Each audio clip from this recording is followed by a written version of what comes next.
Hi, I'm Malted Leonard.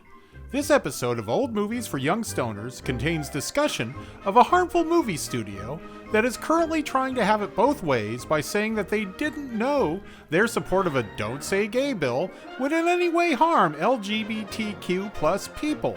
These actions were wrong when they happened a week and a half ago, and they're still wrong now. While we'd like to call bullshit on this, we at Old Movies for Young Stoners believe in discussing problematic works from problematic producers because we'd have nothing to talk about on this show if we didn't.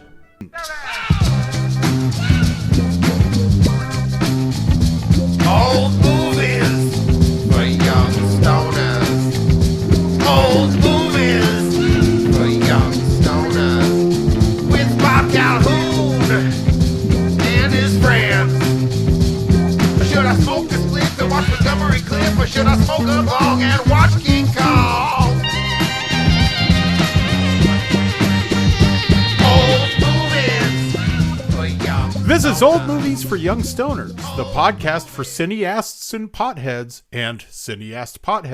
where we pair classic, forgotten, and just plain weird movies from the past with the right strain of green bud to enhance your trip through cinema history. On today's episode, we journey into the magical kingdom of Disney+. Now, you're done with Book of Boba Fett, Hawkeye, WandaVision. Whatever vision. Yes, you've binged all the Baby Yoda that the Mandalorian is going to give you, but you're still paying for Disney Plus every month, and you keep forgetting to cancel it. But do not despair. Disney Plus has some of the most psychedelic pieces of propaganda ever produced, so prepare to have your mind blown while being thoroughly indoctrinated by the Three Caballeros, Donald Duck's tripped-out tour of Latin America, and the space-age nonsense of Mars and Beyond. Walt's weird visions are all right here on episode number 3 of Old Movies for Young Stoners.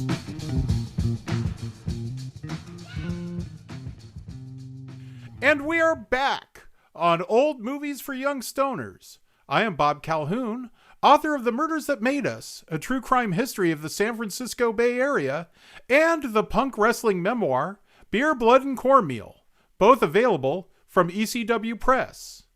And joining me, he is the co-founder of 6 Point Harness Studios and the animation director of the Oscar-winning short Hair Love and Tig Notaro Drawn, now streaming on HBO Max.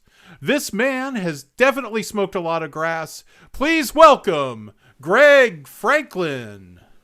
Hey, thanks, Bob. Thanks for having me. And he is our official bud tender here on Old Movies for Young Stoners and your guide on the Hollywood Punk Rock Graveyard Tour, a socially distanced walking tour visiting the final resting places of some of punk and goth's biggest legends. You can search for it on Facebook or find it on Instagram at Punk Rock Graveyard Tour. Let's hear it for Corey Sklar. Bob, Greg, I'm so happy to be back here with you, just us three gay caballeros. Yes. They say we are birds of a feather. Now, before we dive into Disney Plus, there's this Disney planned community in Rancho Mirage, California. You know, if it's not enough for you that they control almost every screen at the multiplex, now you can live in a Disney condo in a gated community with Disney cosplayers running around the cul-de-sacs. Oh boy. That's going to be where now? In Rancho Cucamonga? Rancho Mirage. So by Palm Springs, basically. And I was there this weekend, and I was in the Andreas Canyon walking around, and I have to admit that I am a Disney weirdo in a way, and I've actually backed off the last couple of years because I've seen the error of my ways, but I've never been a huge fan of the films or the characters, but I love Disneyland. I love the artisanship. I love the weird robots. I love how old it is. Feels like actual magic in that weird little part of Anaheim. But no, I was in Palm Springs this weekend, and I was in Andreas Canyon, and I was looking around, I'm thinking to myself, gosh, this is so beautiful and so amazing and so magical. Disneyland's just like fake this? Why would you ever go to Disneyland again when this is for free? This beautiful nature, right? But they're building it right there in like the beautiful nature where they're going to ruin it anyway. This whole thing seems crazy. Well, Corey, you're a huge Disney fan. Can you imagine the fandom level it would take to move into a Disney-owned town? I think it would. Are you anywhere near that level? No. But I could see myself in another alternate reality. If I had enough money and I just wanted to escape reality that much, that I would just give my lives to these Imagineers, right? But no, I can never see myself doing this. I like living in cities too much. I like the hustle and bustle of the real world. And yeah, I mean, I think Disney's lost its magic in the last couple decades. That's just me. So I don't really trust this kind of thing. And as someone who loves... Just in the last couple days. Yeah. It's really... I think it is kind of fortuitous that we record this episode now before Disney is completely canceled like next week. Oh, yeah, the Florida thing. And the Florida thing. I've been to one of these towns, too, and... It was in Florida. You've been to a planned Disney community? I have been to one, and it's called Celebration, and it's in Florida. It's a long story, but I ended up in Orlando for an extra few days. I was doing a weird graphic design freelance job, and I did it in half the time that I was scheduled to be out there. So I was pretty bored, and my friend took me over to Celebration, and it was creepy. It is a very Stepford-esque kind of community. The houses are all perfect. You feel like you're on a movie set. You feel like you're at an expanded version of Disneyland's Main Street. And it was around Christmas time when I went. And so when we went to the downtown area, it snowed in Florida. And it snowed at 1 o'clock, 2 o'clock, 3 o'clock, 4 o'clock, all the way until the sun went down. It was snowing at some kind of a special effect that was probably toxic. I could only imagine what they were pumping into the air to make it snow. But it was a very unnerving experience, and from what I understand, it's like a 20-year waiting list to even move into this place. Wow! If you wanted to buy a house in Celebration. Now, I've been on a Disney cruise, which was the TCM cruise. And, I've been on 2 TCM cruises. I'll never go on a cruise again. You could bank on that. But already felt bad about it the first time around in a way, because I know the industry is horrifying and terrible. But the first cruise was like on Carnival or something. It was the very first TCM cruise. And it was... everybody, all the wait staff and stuff, they act like they're your best friend, even though they probably think about murdering everybody on the ship. When they go to bed in their tiny cramped quarters, they're like they are not your friends, and you should not think you're their friends. But I mean, I do tip generously, and I drink a lot, so maybe they like me better than those people that don't tip at all. I can only hope.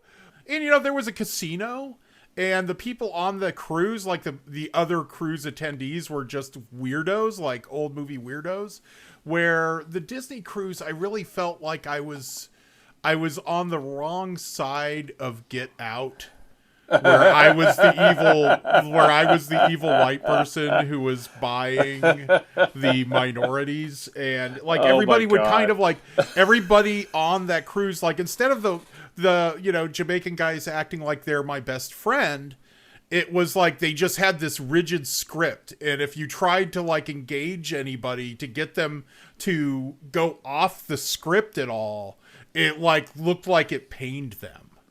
Oh my god. It probably did, literally. Maybe not then, but later on. We had one server, you have your meal at a planned time, and you're sit at a table with a bunch of people, and everybody else were such kind of TCM nerds that they were all booked in meet and greets with Ben Mankiewicz all the time, so they weren't doing the dinner, and Rosie and I would be the only people sitting at the table, and the guy was kind of so desperate Like, he would ask us where the other people were. Like, it was reflecting badly on him. And I was like, what, is Bob Iger holding his family hostage or something? It was, I just can't, like, I just didn't enjoy, like, I just didn't enjoy that level of Disney experience. Yeah, we it's not for people like us. And Greg being at Greg was like at that Celebration Florida community, like Rowdy Piper in downtown LA, and they live going like, I could see behind all this bullshit, but people want to buy into the bullshit, right? I think all of this speaks to just like this little company that started telling these stories, and not saying they've always been innocent. Walt, we know he has his demons, but we're going to get to those later.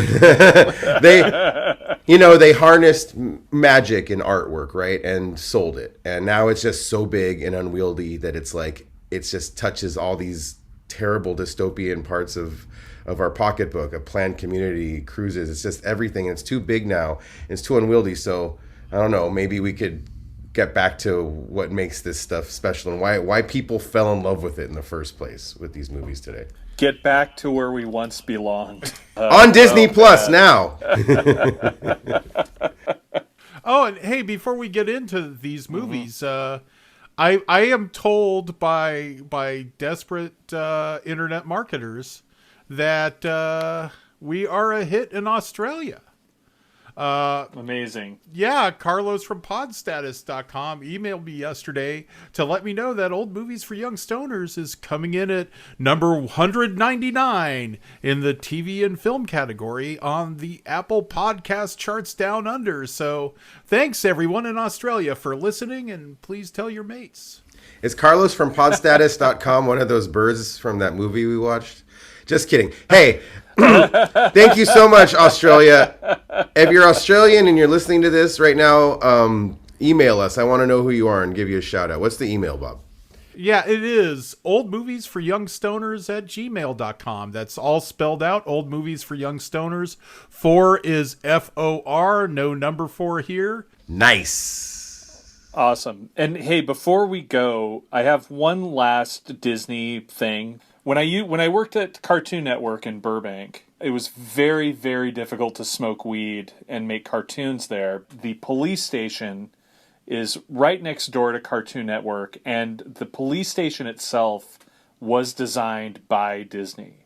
Wow. So the building, there's a museum of Burbank police that shows their old cars. The old, like, horse-drawn buggies. I had no idea about that. That's amazing. I had no idea. That's blowing my mind right now. I never went inside because, I didn't want to go in there like reeking of weed to the Burbank Police Department museum. But yeah, it is there. So Disney has its architectural, like, you'll find out that some old building is now into Scientology, or you find out that some state-of-the-art facility is created by Disney. We are surrounded by these cults.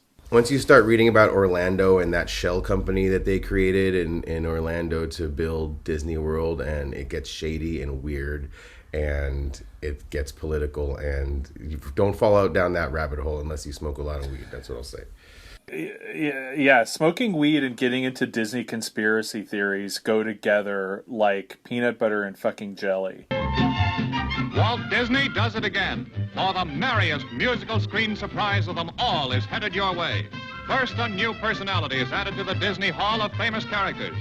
Panchito, the Mexican rooster. A two-gun churro who joins his fine-feathered friends Donald Duck and Joe Carioca.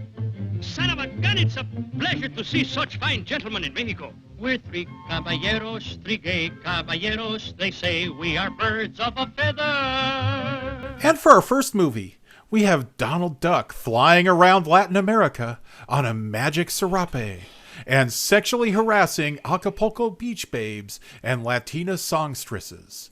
Along for the ride are Panchito, the pistol-packing Mexican rooster, and Jose, the suave Brazilian parrot who both seem amused yet pained by Donald's pervy antics.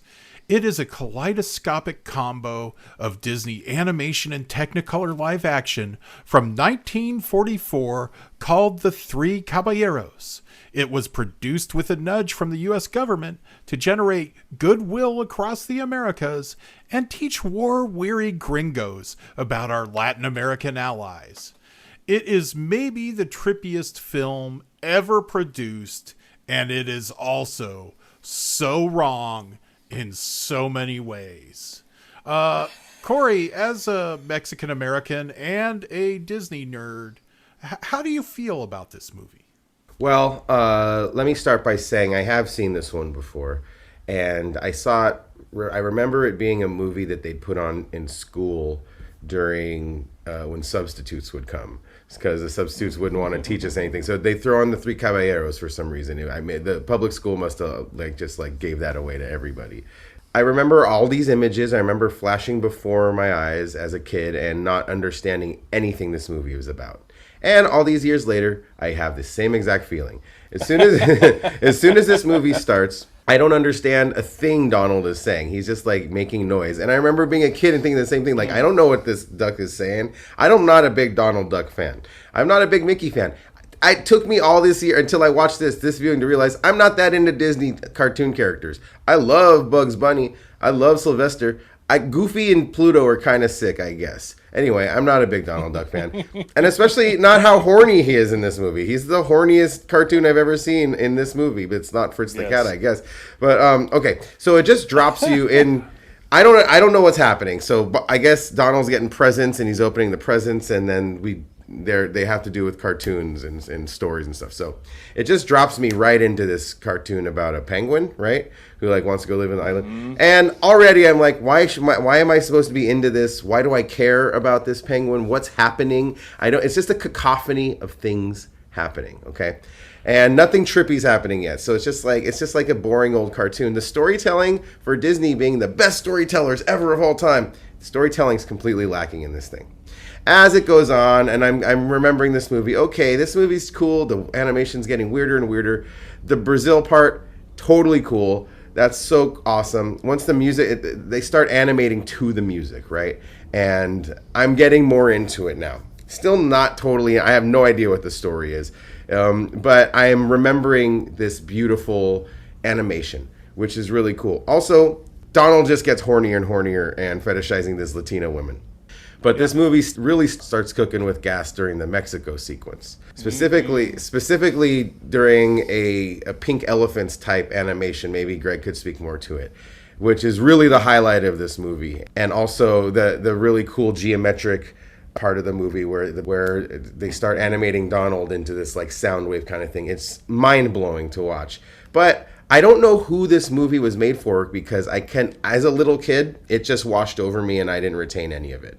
Then this movie's definitely not made for little kids, right? What little kid is going to be into this geographic adventure around the world with birds? I don't know. I have such a low attention span that this thing did not... I was looking at my phone during this thing. The storytelling did not hold my attention. This movie is good in 2022 with all of its racism and all of its camp, as maybe on when you're in a tiki bar, it's on in the background on mute. Maybe that's how this movie works best. Or if your cool surf rock band is playing and it's projected behind you or something like that. The music is pretty cool, but it didn't. The Three Caballeros did not hold my attention much, but I gotta say the animation really, really is amazing. And I don't know, I didn't love it. Mm-hmm. Well, I can definitely chime in here, and for all of our listeners, the viewers can skip the first 20 minutes of this movie or spend that time getting high. That's what I would do. Take care of your business. You need to get as high as possible to watch this movie. I feel like that visually, this movie definitely benefited from Walt's paying attention to it. There was a couple of these movies that were part of this kind of anti-communist agenda. No, and, anti-Nazi. We're communists. They're our allies still. It's during World War II. Sorry to mansplain. No, it's okay. It's just like they're trying to. It's as a propaganda campaign. You know, when you ask who this is for, The State Department. It's for everybody to love and appreciate each other, right? It's to get these two vastly different cultures together. To the subject of Donald's horniness, I mean, I always look at that as Donald is representing America. You know, he's very white. He's got a red, white, and blue suit on, basically. And he is the quintessential ugly American in this movie. He can't pronounce... I mean, you can say it's okay that he can't pronounce anything in Spanish. He can't pronounce anything, period. He is particularly bad. And as somebody that has worked on a Donald Duck cartoon in the past, I directed 3 episodes of the Three Caballeros reboot, which is also on Disney+. It was very eye-opening to see how writers would give Donald Duck all this dialogue, and he can maybe say like 3 things that you can understand. The writers quickly learned that you had to give all the lines to Jose and Panchito, and then have Donald say, "Yeah!" You know, like that's the only way you can get through it. And the guy who does Donald now is, you know, he can only record for 30 minutes at a time, you know, or because there's no vocal cords, and it's like he's just pushing air through his cheeks and doing like this. I can't do it, but he's doing this weird thing. Like, Donald is just this incoherent, blathering, white, fat person who is lusting after Latinas. And I understand this point of view. I totally get this point of view. I know it's wrong. I know it's very deeply wrong.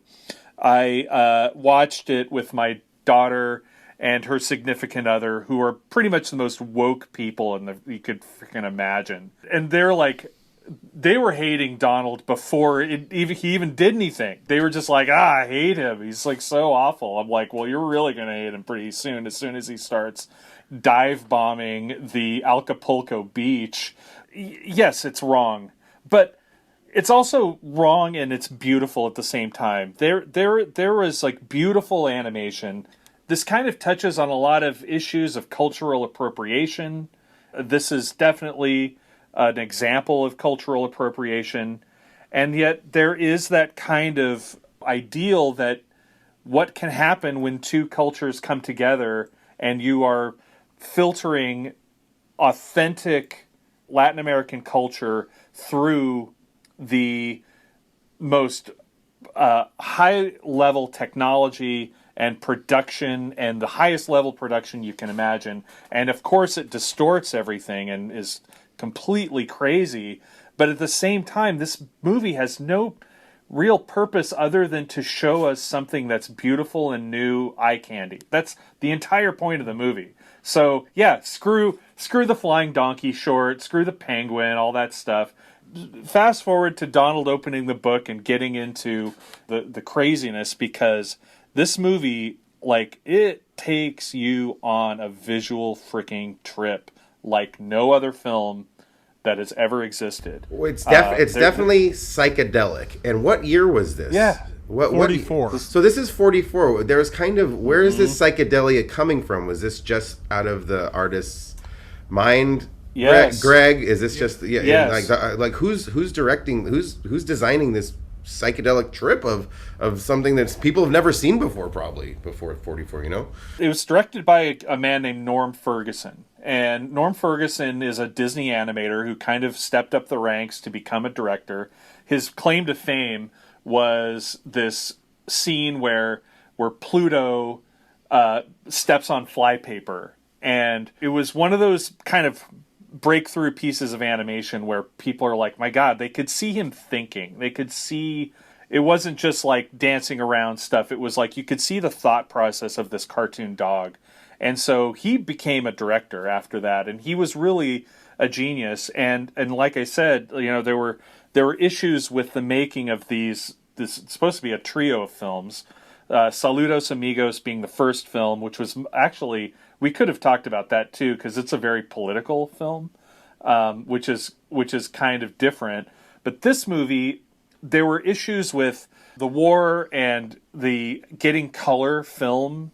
There were issues with a lot of things, and so it delayed the production of this film, and Walt's attention went elsewhere. It's always been hard to tell, like, where does Walt and where do the animators, like, how does that, like, Walt controlled everything, but the best movies were the ones that he didn't really pay attention to, like Dumbo. And there you see, like, these crazy psychedelic sequences in Dumbo, and you see this amazing, like, cartooniness that comes out of Dumbo, and this movie too. And so that's how all this crazy stuff, I believe, was able to happen, because Walt wasn't micromanaging it like he was Bambi and all these other movies that lost a ton of money at the time. Well, we know where Walt stopped paying attention, which is when Donald goes to Brazil. Like, Walt's paying attention, that penguin and that other thing, because Walt's obsessed with gauchos. Donkey. So is Steely Dan. There's all these Goofy cartoons where Goofy is a gaucho, and, like, in the 30s, because I've gone down the rabbit hole of Disney Plus animated shorts, because, like, Corey, like, Disney, I always knew who all the Disney characters were, and I would see them on The Wonderful World of Disney, but by keeping everything in the vault the way they do, I don't know those cartoons. I don't know those Disney shorts the way I know Warner Brothers, MGM, Fleischer Brothers Popeyes, Paramount Popeyes, like, because they dumped those things onto UHF, and I would see them on Saturday mornings or when I got home from school. Those cartoons play in a loop in my head.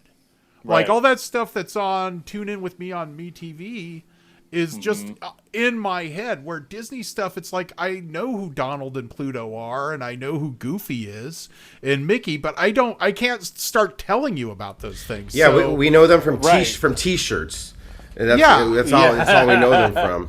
And, like, Bugs Bunny, I could tell you is a Jew from Brooklyn. You know, I don't know where the hell Mickey Mouse is from. Of course. Yeah. That's right. You're right to bring up Tex Avery, though, because you know, when you think about the animation scene in Hollywood at the time, Tex Avery, he doesn't, like, resonate as big as people know who the name Tex Avery, but those cartoons that he was doing at MGM were, like, the rudest, crudest, craziest things, and that is it influenced, you know, and it influenced even Disney, who was, like, the biggest thing, and so, you know, you could see, like, Norm Ferguson and Ward Kimball saying to Walt, like, we're going to do, like, that Tex Avery stuff with this.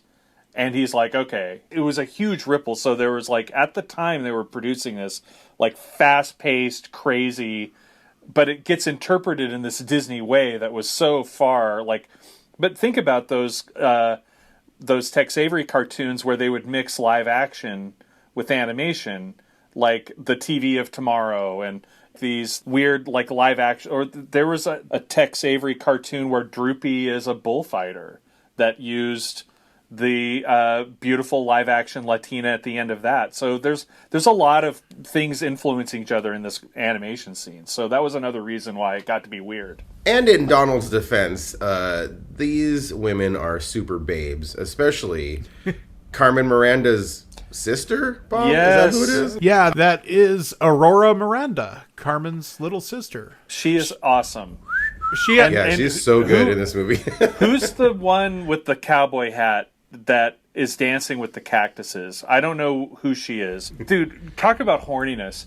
Like, this woman is making these cactuses shaped like Donald Duck erect into these gigantic phallic symbols that are like long cactuses that literally ejaculate color onto the screen. Just, it's like, this movie is so fucking horny.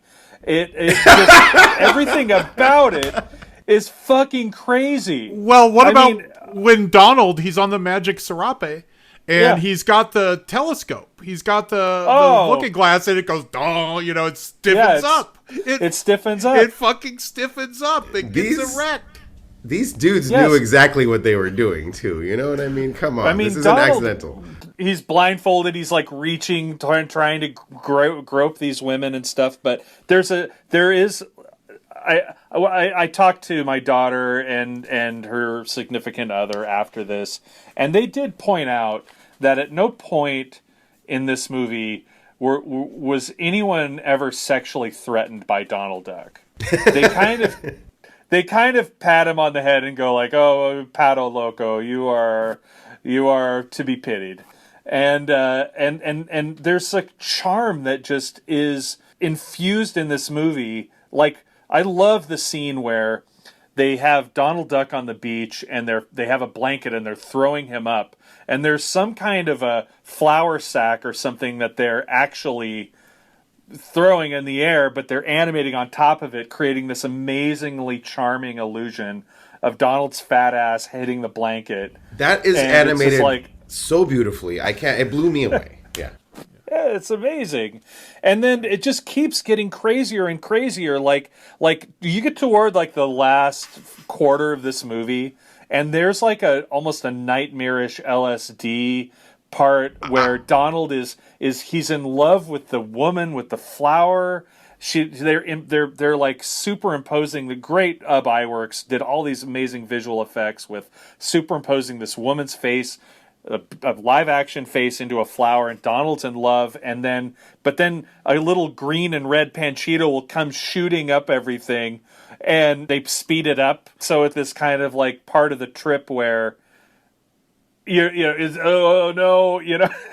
like too many shrooms. I said out loud, I was just watching this by myself, so no one even heard me, but I just said out loud, okay, this is just a horny fever dream now, a horny duck fever dream. It just really it devolves into less like madness. It goes crazier and crazier, like you said, and it is quite an evolution from that first fucking penguin story to the horny fever dream this movie becomes by the end. Yeah. I have to say, I saw this movie first at school too. Only it wasn't just like the teacher's sick kind of, in case of emergency break glass kind of movie. It was an assembly. This was like a big deal. Yeah, it was an assembly. The school I went to, Garfield, I was in like the 4th grade. It was about half Chicano and half gringos with a few other different ethnicities thrown in, but it was mostly you were either Mexican American or you were, white. You were white American. And I think it was shown to try to what it was originally produced for, which was to try to foster a kind of understanding between the white kids and the Latino kids. And I have to say, I think us as kids were kind of bored of the whole beginning, the non-psychedelic beginning. And we were kind of into the Brazilian parrot, but nobody could relate to him. But the kids cheered when Panchito showed up. Oh, yeah. Like, kids were way into Panchito. Like, hell yeah. And it's that whole thing. You have to hear about it in these, like, kind of in these fandom circles now. Especially around like Disney Marvel projects or Pixar projects about power of representation. And I think people felt represented by Panchito. He was the Miles Morales of his time.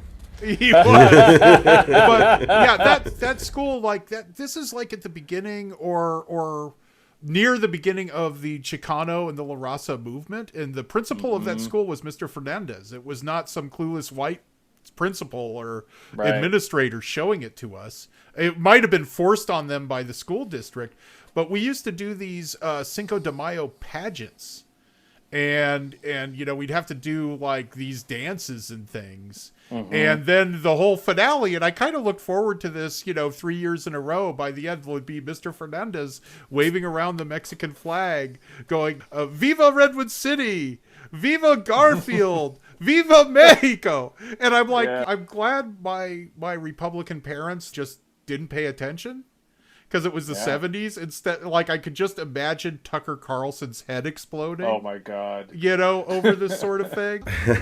I mean, controversial opinion as a Mexican American, and watching this movie in 2022, it's a little racist. It's not really racist. It's made from a place of love and art, and it's only a little bit racist. So I wasn't offended by watching it. It's more camp than anything else, I would say. Yes. Well, Corey, thank you for taking the many bullets that are in this movie for that opinion. Yeah. What weed would you smoke with this besides all of it? Okay, well, this is what I suggest, and this is what I did during this movie. There are these new things at the dispensary called Can Weed Soda, CANN. Not a sponsor. I'm not shilling for them, but I think this movie is one that you don't want to be too high for. So I drank these things. I housed a 4-pack of them, and I had the grapefruit rosemary flavor. They were delicious. They're only 2 milligrams each, and 4 milligrams of CBD. That's way less than I thought it was. So yeah, and you know what? It kept me buzzy. It kept me a little stoned. It got my brain working. Once the penguin and the donkey stories were over, and once we dove into Brazil and Mexico, I was buzzing along and dancing the samba.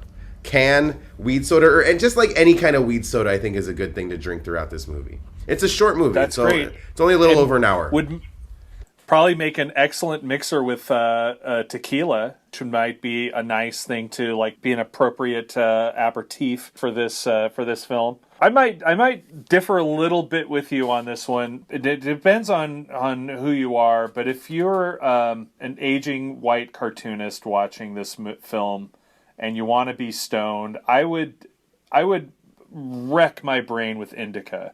I would make it feel like I have rocks on top of my head and just turn all the lights off in the house.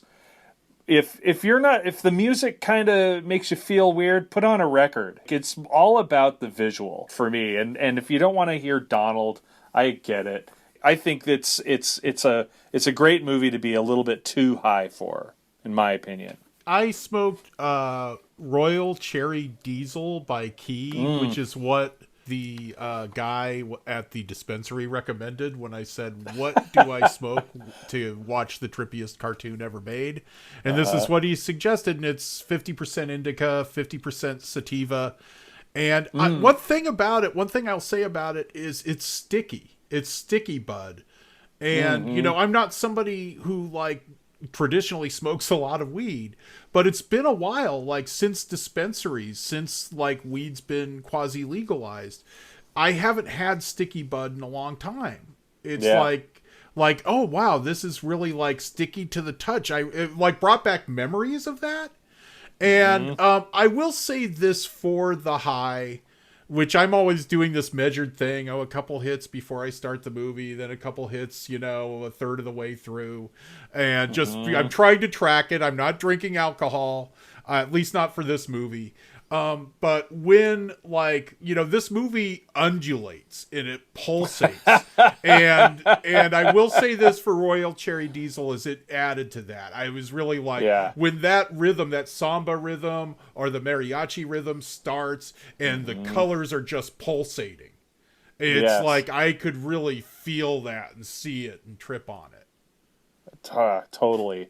I mean, it just pummels you with color and beauty and craziness. You're like, okay, this movie's getting weird, and then it shows you like 3 bathing beauties descending into a pool. It's all green, and then Donald's like swimming around, and you're just like, fuck. You know, it's like they took a Busby Berkeley musical from the 30s and made it in color and explosive color. Because there's definitely a Busby Berkeley influence on this. Absolutely. Yeah, that's what's on their minds when they're making this. That's definitely Walt's sticking it maybe to MGM a little bit too. Like it's a foray into that. But yeah, that's what I did, and it worked. It did work. So Nicholas at the Harborside. The Harborside shout out to dispensary. You did not steer me wrong, my friend. The Three Caballeros is available on Disney Plus, and you could rent The Madness from Prime for $3.99 or buy it from Bezos for $17.99 and relive the gentle racism. Ladies and gentlemen, here is your host, Walt Disney. Thank you, Garco. In this exciting age when everyone seems to be talking about the future possibilities of space travel, there's much speculation on what we will discover when we visit other worlds. Will we find planets with only a low form of vegetable life, or will they be mechanical robots controlled by super intelligent beings? One of the most fascinating fields of modern science deals with the possibility of life on other planets. This is our story. And for our second movie, we join Walt and his clunky robot pal Garco for Mars and Beyond, a full-color, made-for-TV piece of space triumphalism. This dual infomercial for the new Disneyland theme park and America's still nascent space program is filled with lavish and surreal animated segments that take us from the dawn of human civilization to bonkers speculation on the possibility of life on the angry red planet. And before things can get a little too trippy for middle America, you've got footage of ex-Nazi rocket scientists lecturing us on the science of space travel to bring it all crashing back to Earth again. Greg. Yes. Greg, this is your movie. Would you like to tell us a little more about it? Well, yeah, I mean, this is not a movie that I grew up watching. This is a movie that I kind of discovered later in life, working in animation. It was one of those ones where you could find it back in the old Comic-Con days where they would have a bunch of bootlegs. That is where I first purchased this movie. I had seen little clips of it, but all of my character designer pals were just huge fans of this movie. And so I did what this podcast is all about. And I smoked a bunch of weed and watched it. And it is just an absolutely beautiful piece of animation. It's inventive and crazy. And I would say, for as much as it falls apart as a documentary, you know, normally a documentary that is this speculative and light and inaccurate, frankly, is usually considered a drawback. But they make the lack of knowledge of space into a feature, and it's almost a celebration of ignorance. I remember as a kid, there was still like, maybe there's people on Mars thinking, you know what I mean? There was still like, we don't know. We can't tell. We can't see if there's ever been life on Mars before. When I was a kid, there was still like a maybe. When you smoked a bong and watched King Kong, there was this thing about that movie where it's like the whole world hasn't been searched yet. Maybe there's a remote island with giant apes.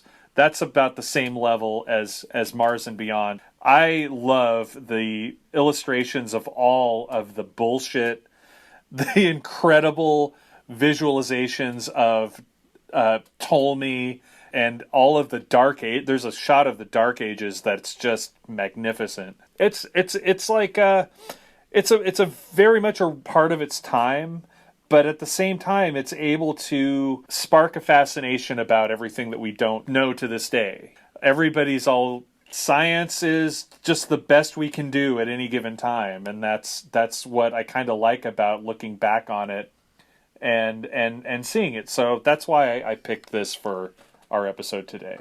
Now one thing I can say about it is the level of imagination in envisioning creatures from other planets is just amazing, because I love 50s science fiction movies and I love 50s monster movies, so I don't want to sound like I'm slagging on those, but there are definitely some imaginative monsters like in the George Powell War of the Worlds and whatnot, but they are usually like, you've got James Arness as the Thing. They're usually stuck in this humanoid form, from like James Arness as the Thing to Zsa Zsa Gabor as the Queen of Outer Space.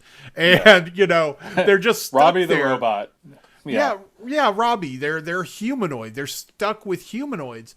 Where the animation of this, like just any crazy thing you can think of, and it's not stuck not just with humanoids but other Earth creatures. Like, you know, it's not just a different kind of cat or a dinosaur or something. It is just like the craziness, the sheer imagination used to create these space creatures is really, really amazing.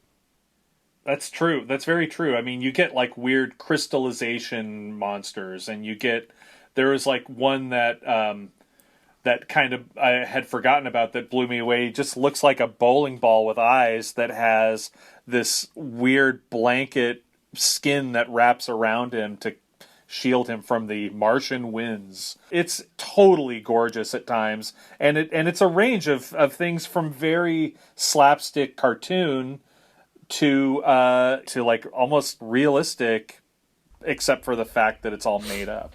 I'd never seen this before. I never heard of this before. I must have read the title or something when I'm reading about the Disneyland TV show and stuff.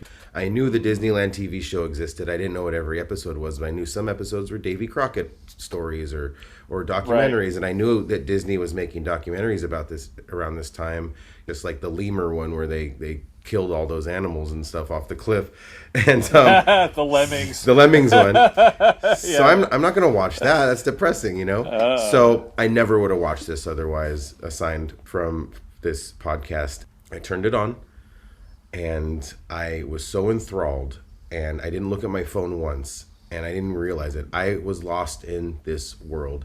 It bombards you so hard right away with so much cool character design and so many gags, and the gags work. And as soon as it starts, you hear Paul Frees's voice, right? Who is the pretty much the voice of Disneyland, the ghost host on Haunted Mansion, etc.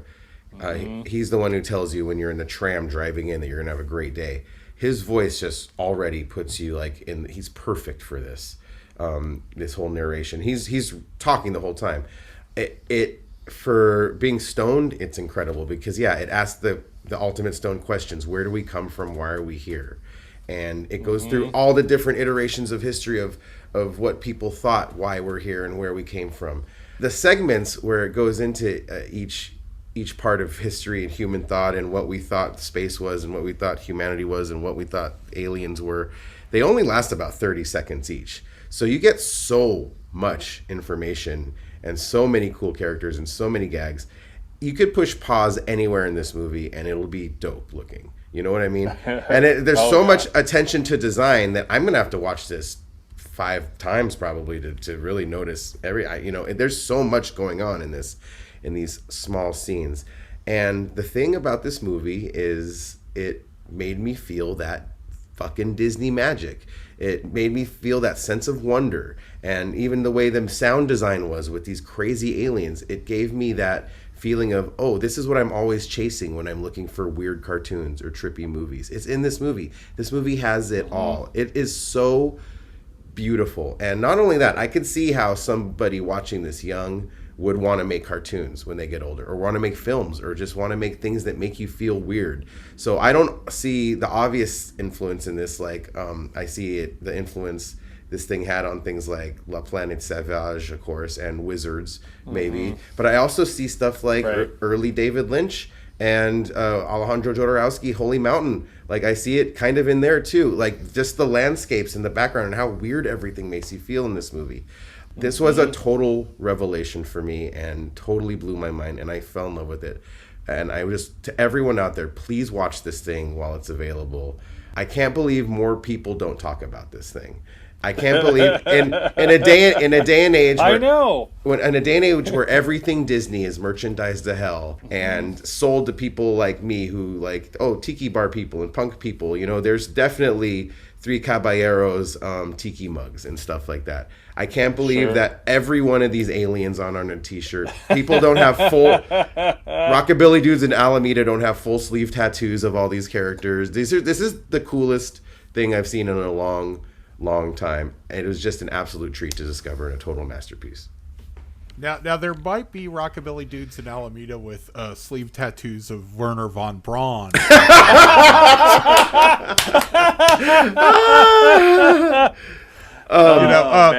That's where it all becomes a bummer. It's like you can pause any second of this while it's the Ward Kimball animation, and it's going to be magical. But then like Werner shows up in his pleated pants And, he's telling you about the science, this is where it gets educational. He's telling you about the science of rocketry and space exploration. And that stuff worked for me, though. It worked for me in the whole piece.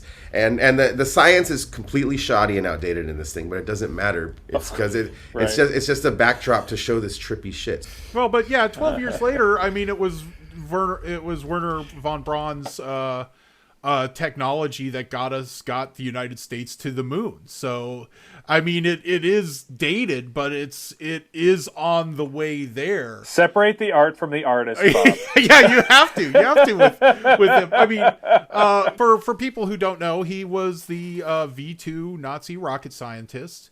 And the U.S. Army had, once he defected over to us, or we captured him and brought him over to work on our missiles and space program, the Army kept his Nazi records away from the American public, away from the world. But there was always that kind of plausible deniability thing that I didn't really know that what was going on at the camps, but it turned out after he died, it was revealed, records came out that his program used prison camp labor. And he oversaw prison camp people. So this is where the whole thing of Walt being the only movie mogul who wasn't Jewish comes in, because I just don't see like Jack Warner or Daryl of Sanic playing ball so much with Warner there. But good point. We talked about how this movie was an influence on David Lynch and other filmmakers, but it's the Wernher von Braun segments that I believe are an influence on Kubrick. First, he's showing that round. Maybe it's not in Mars and Beyond, but maybe it's in the other two space. There's a couple of them. This is by far the most entertaining of them. But Man in Space and stuff, him and his other Nazi rocket scientists. Man in the Moon is the other one. Yeah, they're showing that round space station that there's a better version of it in 2001, definitely. Right. But also Dr. Strangelove. I mean, Dr. Strangelove is Wernher von Braun, except he's in a wheelchair and he can't stop hiling. Wow, totally. I didn't even think of that, but you're absolutely right. Just the way Disney framed these these scientists talking in this like empty room with like one globe on the wall or something, just like all that stuff is very Kubrick. Another director I think probably takes from this is Miyazaki.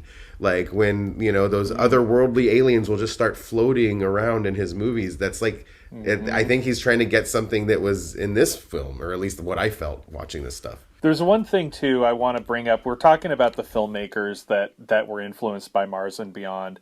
And I want to talk a little bit about the director of Mars and Beyond, which is Ward Kimball, who I feel as a bit of a kindred spirit because he was, by all accounts, the lone pothead of all the Disney animators. Now, it's, you look at some of these things like the pink elephants and you ask, some of these square fucking conservative guys like Frank Thomas and Milt Kahl, like, oh man, you guys must have a little bit of experience with maybe taking something, or they were all almost, all they did was drink. And they would be mad and they would say, like, we just used our imaginations. But Ward was the guy who smoked pot. When I joined the Cartoonist Union Local, now known as the Animation Guild, there were drawings by Ward Kimball of Mickey Mouse smoking grass. They were on the wall at the Animation Guild. They are not there anymore. But like, and my esteemed colleague, Brendan Birch, who is, we've formed 6 Point Harness together. He was the guy at Cal Arts when he went to Cal Arts who would go to the phone book and look up these guys, and he went and interviewed them. And so told me that all of these guys were annoyed with Ward because when they would go to the LA Zoo to draw animals, he was always underneath the carousel getting stoned out of his fucking mind at the zoo. Like, he would literally crawl under the carousel and smoke weed. And of course, like, for that, and his reputation, was slightly suffered because of that in that organization. But when Brennan interviewed him, he had this gigantic, he was like also a jazz musician. So, go figure. And he was super into trains, just like Walt was, and had a full working train in his backyard in the San Gabriel Valley.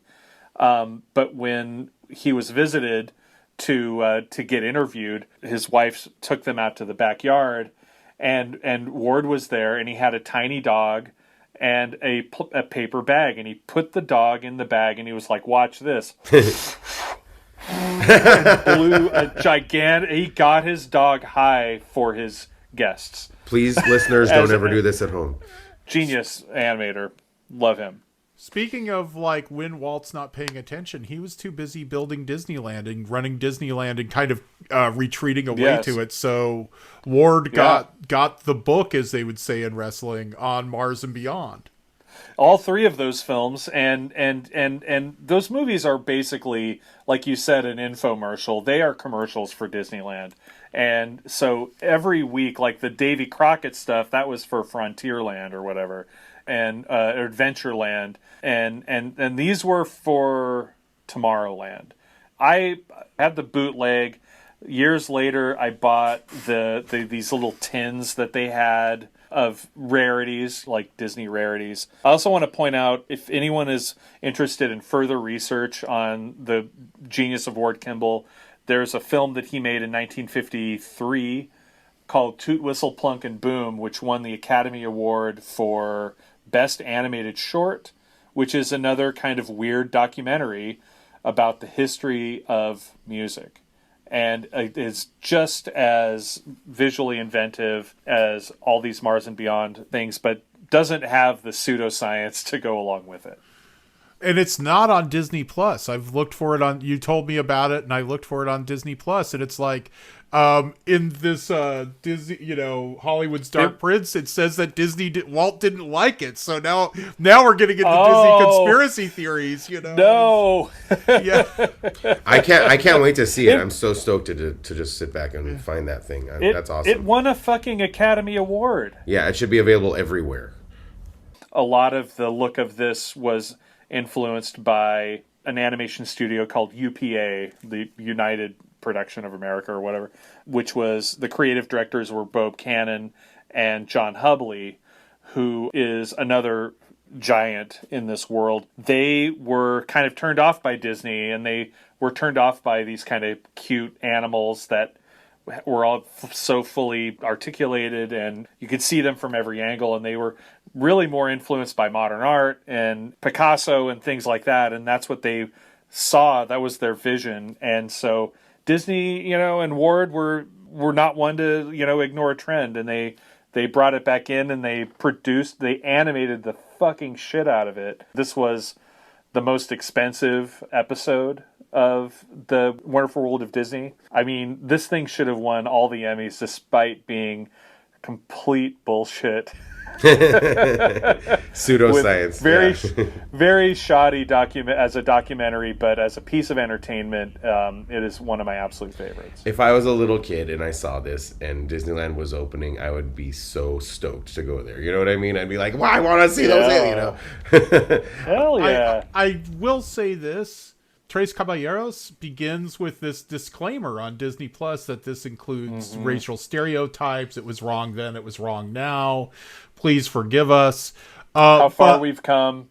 Yeah. But Mars and Beyond begins with this black and white promo for Disneyland, and it's got Tinkerbell dancing around the teepee doing war whoops. And it's like, where's the disclaimer for this? I was sticking with the Royal Cherry Diesel on this one. Yeah, I watched these back to back, and I did fall asleep through Mars and Beyond because I just had gotten too stoned and had to rewatch it, which I was really psyched to rewatch it. But I think that's fine. I would recommend an Indica Heavy for this as well. I think it's, the structure of this movie is very front loaded. Like it starts off really high energy with all the funny gags about how stupid we were back in the Middle Ages, and then it starts to get a little. It's kind of funny because it takes you from the dawn of time until now, and then there's an obvious commercial break, and then it takes you from the dawn of time again, but in a little bit more of a serious way. And then it just kind of it definitely like draws you in, and I would recommend something very relaxing, and it's okay to fall asleep. You've seen the tour de force. You're just about to watch more beauty. If you stay awake, great. If you don't, you can watch it the next day. Yeah, it's kind of the opposite of Three Caballeros, where it starts off so full of gags and so full of characters, and then kind of eases you into this really trippy speculation about what's on Mars, and it's like really heavy and beautiful and feels like a Brian Eno album or something, you know. And I also recommend a heavy indica, maybe something like a Girl Scout cookies, and I recommend really taking a big old bong load or two before and during. It's just totally lose yourself in this movie. Watch it loud on a big screen if you can, in the dark. I would love to see this late night, like at midnight at the New Beverly on 35 millimeter or something. Hopefully I do get to just do that one day. That would be amazing. So yeah, there was a recent 35 millimeter print of it made that was shown during Don Hertzfeldt's animation festival, I think in the early part of this century, around 2003 or 4. So it is floating around. So Quentin Tarantino can fucking get it for the New Beverly, then that would be fantastic. They struck the new print for the DVDs from 2004. Oh, amazing. That's anytime you see something like that and there's all of a sudden this pristine print, it's like, oh, there's a Blu-ray coming out. Like anything that shows up at I don't know, Pacific Film Archive or anywhere, and there's this beautiful new print. They struck a new print for the transfer. So that's probably when it happened. I'm so thankful this thing is on Disney Plus in this quality. I'm really happy I got to view it for the first time this way. It was awesome. Yeah. And you can watch it on Disney Plus. Mars and Beyond is available from Disney Plus and nowhere else, but you can buy that sweet Tomorrowland DVD set that includes it from Amazon for nearly $80. Oh, Disney or Bezos are gonna get your money no matter what. That thing is sweet though. It comes in like a tin DVD case. It's sweet. Yeah.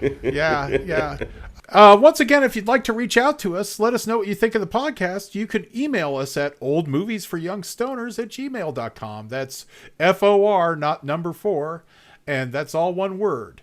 You can also follow us on Twitter at OM4 number 4 Y Stoners. That's OM4Y Stoners on Twitter.